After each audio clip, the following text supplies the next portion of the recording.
guys, it's Eric at SideQuest Comics, and today I'm going to be showing you guys what I got at a local antique mall, the Volo Antique Mall. But before we get into that stack that I got, if you guys could give us a like, a subscribe, and even a comment, we'd really appreciate it. Tell us what you think about this haul that I got. And also, if you want to head on over to Instagram, we have the Instagram account, which you can see me posting some covers for Halloween. All right, so let's get into the Volo Antique Mall. So this is actually in Volo, Illinois. It's it's just west of me where I am in Chicagoland, and it's actually officially called the Volo Auto Museum / and Antique Mall. It's one of they just got warehouses full of old muscle cars and old antique cars, and then they have all the antique malls that I think they're open 7 days a week, usually early in the morning till about 3 or 5. They change the hours with the winter and summer, but if you are into antique hunting, you can go in here. That's typical antique mall. They got all the different booths for the different dealers. The prices are what they are.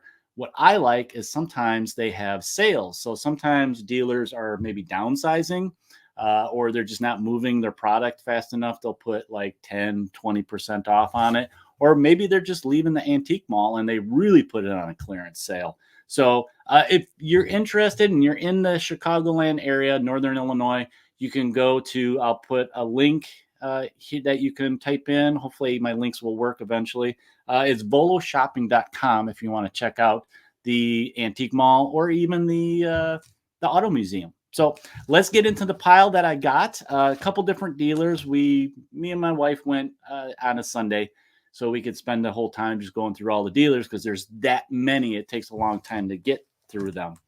So one of the things I got at a dealer just that had some random stuff was this one. Let's see, I'm going to move this way so you guys can see it. And this is Ghost Rider 2099 number 2. Now, this one came out in 1994. It was part of Marvel's 2099 series. I think this one ran till about 30 some issues. Actually, take that back, 25 issues. Looking at my little cheat sheet notes here, 25 issues. I just recently completed a quest where I got all the Doom 2099. And these 2099 books were really hot when they first came out. Like I know the Spider-Man 2099 was hot.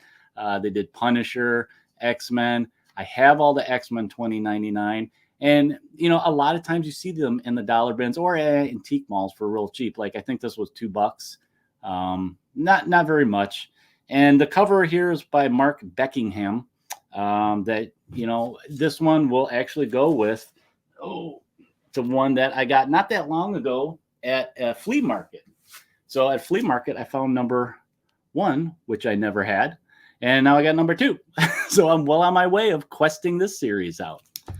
Okay, the next one I got. So this I was always into this toy product from the 80s. I found G.I. Joe, a dealer that had a bunch of G.I. Joes.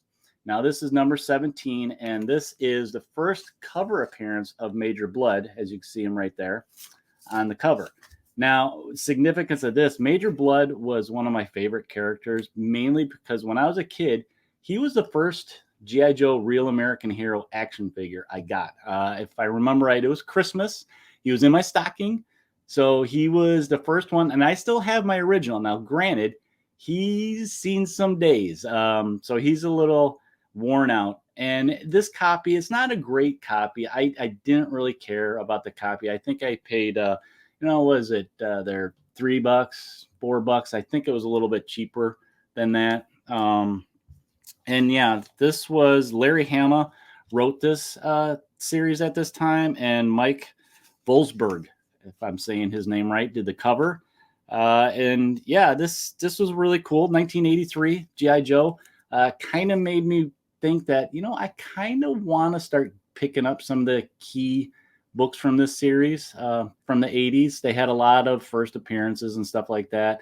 And I only have a handful of them. I would like to get First Storm Shadow or, you know, I have the 25th anniversary border with snake eyes on it. So I'll probably start picking these up when I see them. Not going to chase them and quest them too hard, but it'd be worth kind of keeping an eye open for them. All right, so next I found a dealer that had a bunch of their stuff is 20% off, and they had some comics there. So this is Amazing Adventures featuring Killraven, Warrior of Worlds. Now I got 29 and number 30. It was oddly enough wrapped in saran wrap. And this series, these two right here specifically, were the books that kicked me off on this series. You know, I started questing for this one pretty hard. Now, this Amazing Adventures volume was the same volume that featured his number 11, that was the first beast that had his fur. So I knew about it, didn't realize it was this series until I got these and I looked at, oh, how many more, you know, with Killraven, how many issues did it go through? But yeah, this was just stopped short of 40, I think it was. And since then, I I have like 22 of this series because a lot of them I found in dollar bins or I picked up some on auction on whatnot. I only need 17 for this series now. A lot of them are the early ones. Some of those beast ones I need still. Both of these, so this is weird. 29 came out in 1974. It was December, and then this 30 came out in January of 1975. But yeah, I think both of these were $5. Like I said, 20% off. I was kind of like, yeah, why not? I'll get them. I like these old Bronze Age 70s books. And yeah, that's Amazing Adventures. If you haven't seen this series, check it out. The first one has a lot of Inhumans, Black Widow, and then it switched to the Beast, you know, when he got his fur. And then it went to War of the Worlds, which is basically Killraven, his storyline. And they changed the title for some reason back and forth from that to War of the Worlds. But classic 70s art. Killraven, I think what attracted me to is it's kind of that sci-fi fantasy. So in the art was by P. Craig Russell did the art on these ones. I'm assuming I'd have to look at the other ones. I think he did the whole little storyline for this one. But that is Amazing Adventures. Check it out, guys. Okay, lastly, I got 2 magazine size comics that I kind of been wanting to get these ever since I started questing after Conan. I've started watching for what else was out there. And they did a bunch of these magazine style Conans. Now, this is Conan Saga, number 20, and I also got number 36. Now these ones were like $5. I believe the seller had like 20% off on these, but 20 came out in 1988, and then 36 came out in 1990. So not super old, but look at that art.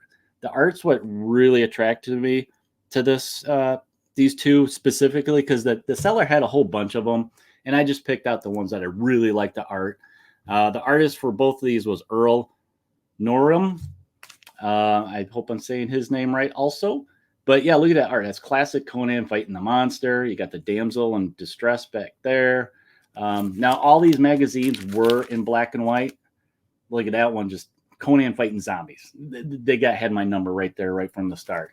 And, you know, it was very art oriented, all black and white. Like I said, the themes were very, you know, a little bit adult. They were tended to be violent and not like your general population of comics, you know, in the comic store. But yeah, these were really cool magazines. I'm probably going to start picking these up when I see some of the cool art that they have for these. So that's Conan Saga.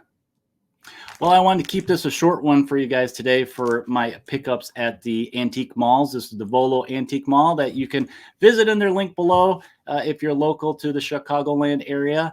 And let me know down below in the comments section, what did you like in my pickups? Did you like the Conan? Are you partial to the Amazing Adventures that I picked up? Or maybe you like the G.I. Joe, you know, a little bit of 80s love there. Or how about the 2099 from the 90s? Let me know down below. Make sure you hit that like, and subscribe. I appreciate it, you guys. And until next time, when you're out looking for comics in the antique malls, happy questing. We'll talk to you next time, guys.